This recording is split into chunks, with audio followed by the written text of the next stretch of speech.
5 bells. Stand by all stations. Attention, all districts. A 5-alarm fire.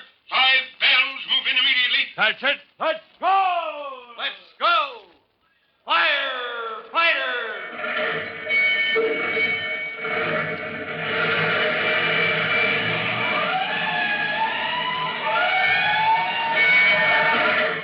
Presenting Firefighters, the true-to-life story of our unsung heroes who stand ready to ride by day or night against our most murderous enemy, the demon of fire.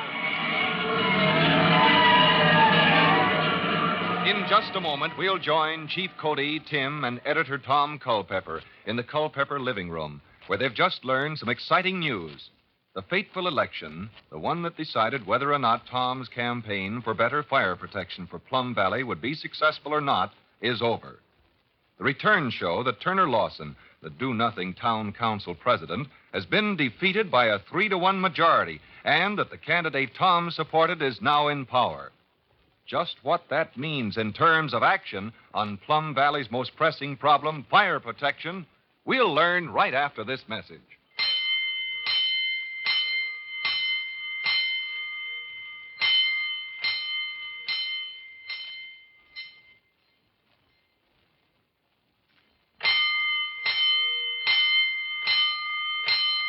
Let's go, firefighters.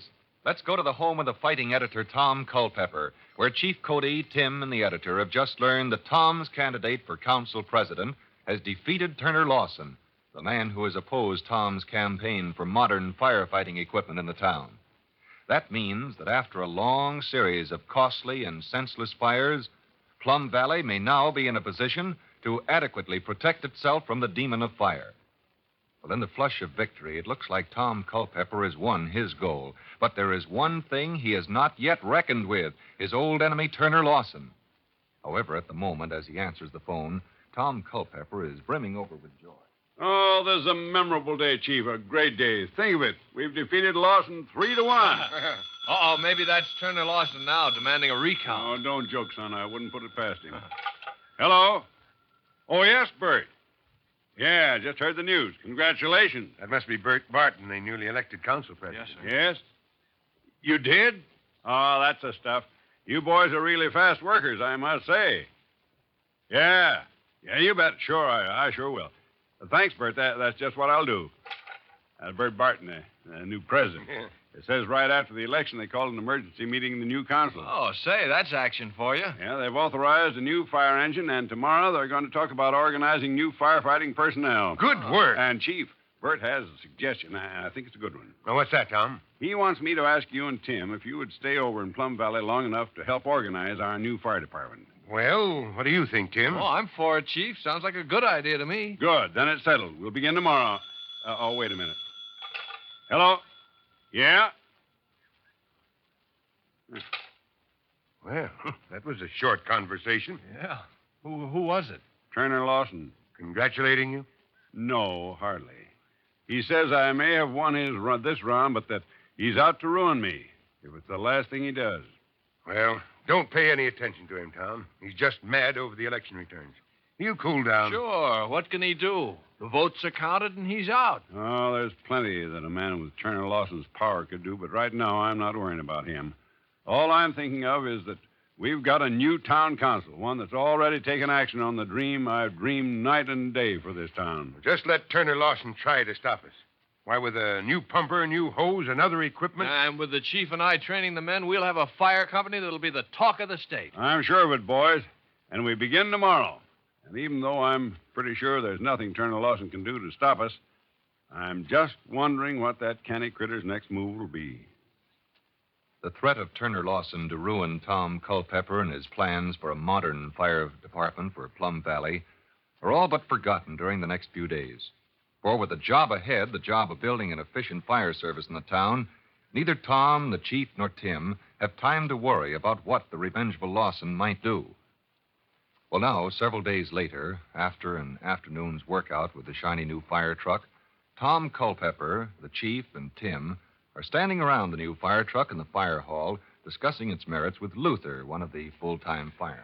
One of the most modern, well-equipped pieces of fire apparatus I've seen, Tom. She'll do everything. Yeah, sure is a beauty, all right. I think you got the hang of how to operate her, Luther? Pretty well, I think, Mr. Culpepper. The chief and Tim here are pretty good teachers. Oh, Luther's a natural for this job, Tom. With his mechanical know-how, he caught on fast. With this truck, there shouldn't be a fire in town or out in the country you can't handle. Yeah, only one thing I'm worried about, Chief. What's that, Tom? The pressure in our hydrant system. Oh. We got water, but the pressure is poor, and that's what's made it so bad. It's the cutter fire. You don't have to worry about pressure with this truck, Tom. No? No, sir. This pump will give you 500 gallons per minute. And for rural fires, there's a 450-gallon tank right on the truck. Yes, sir. I wonder what Turner Lawson thinks of all this activity. Have you seen him lately, Tom? Oh, I've seen him all right. Matter of fact, I just had a meeting with him. Oh? Still making trouble? Well, for me, anyway. I had plans to take over the Cartwright building, for my new newspaper plant. Yeah? Well, I was all set to move in next week when today Lawson informs me that he now owns the Cartwright building. Bought it yesterday. So that means? That means I don't move in. And it's the only vacant building available in town. He said he'd ruin you, and looks like he'll stop at nothing to do it, huh? But, Tom, couldn't you build a new plant? Oh, that takes more money than I got, Tim. What about the local bank? Turner Lawson happens to be the chief stockholder in the Plum Valley Bank. Hey, the phone. I'll get it. Don't worry about me, Chief. I'm not licked yet. Hello? Yeah, I got it. You bet. We're on our way. What is it, Luther? Fire, Chief. Oh, I'll ring the fire bell. Where, Luther? Out in the country, 3 miles west on the Horsington Road. The old Dinkins place is on fire. The barn, I think. The ding. Say, this ought to be good. Come on, Luther. Get that truck started. She's ready, Mr. Culpepper. Let's get aboard, Tim. You know this place, Tom? Here come the volunteers. Climb on, boys. Do I? It's called the Dinkins place, but it's owned by Turner Lawson. Let's roll, firefighters! And so the first full-fledged fire that the new Plum Valley Fire Department rolls to is a barn belonging to Turner Lawson. In a matter of minutes, the big, shiny new pumper roars down the Hoisington Road and pulls into the barnyard of the Dinkins place. High on the peak of the big hip roof, a blaze is licking hungrily at the ancient wood shingles. As the truck pulls to a stop, the volunteers go into action. All right, men. Get that extension ladder up, just like we did today in drill. Say, look at Luther take hold, Chief. Yeah, the kid really takes to this firefighting game. Yes, sir. Shall we give him a hand, sir? No, I think it'd be better to let them handle her alone. Oh, yes. Now, they're doing all right, and I've got a reason. Look who's just arrived. Uh-oh. Turner Lawson. Oh, hello, Chief Cody. Do you think they can save it? I think so, Mr. Lawson. The boys of the new Plum Valley Fire Department seem to have the blaze about under control already. They've got to save that barn. There's $10,000 worth of grain in it and tools and all. You don't have to worry, Mr. Lawson. See, they're bringing a stream to play on the fire now. Say, that's quite a pressure they've got there. Yep, 850 pounds per square inch. And what's important, the new volunteers know how to handle it. Yes, I see they do. Why, they've knocked the fire out already. Yes, Mr. Lawson. With modern equipment and trained men, a majority of fires could be put out before too much damage has been done. Well, it's incredible. When I heard about the fire, I was sure that old barn would go like a tinderbox. Well, I don't like to say this, Mr. Lawson, but it probably would have a few weeks ago before the new fire service was organized. Gentlemen, I'm afraid I owe you both an apology. Well, boys.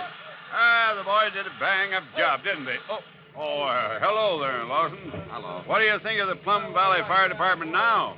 Culpepper, I was just telling Chief Cody and Collins here, I've been a mean, pig-headed fool. Oh, not quite that bad, Mr. Lawson. I'm a stubborn man, gentlemen, and it hurts any man to admit he's been wrong.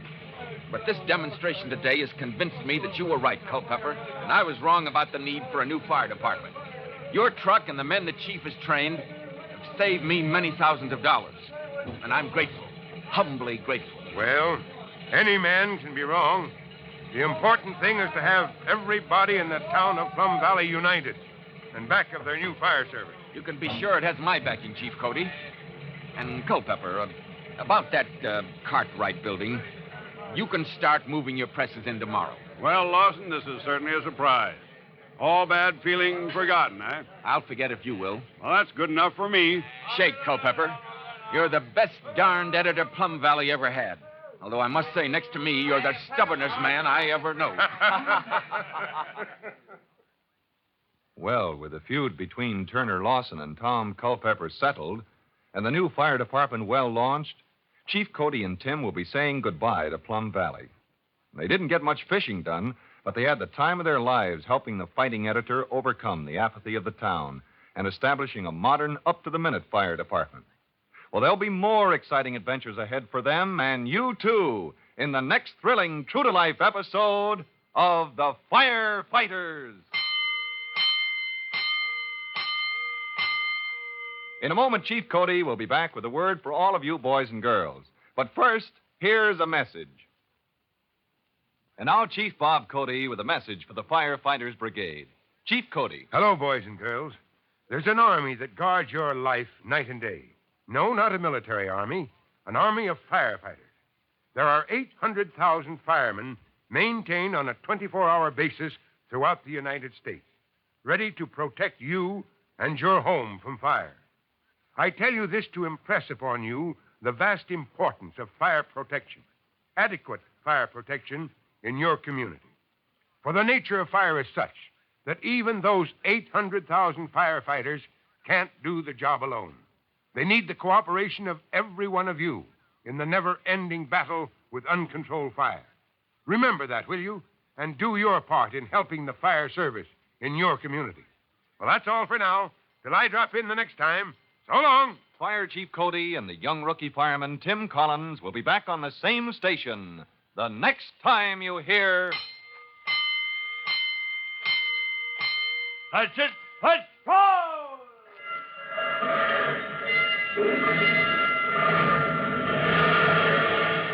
Let's go! Firefighters! Firefighters is a copyrighted feature of William F. Holland Productions.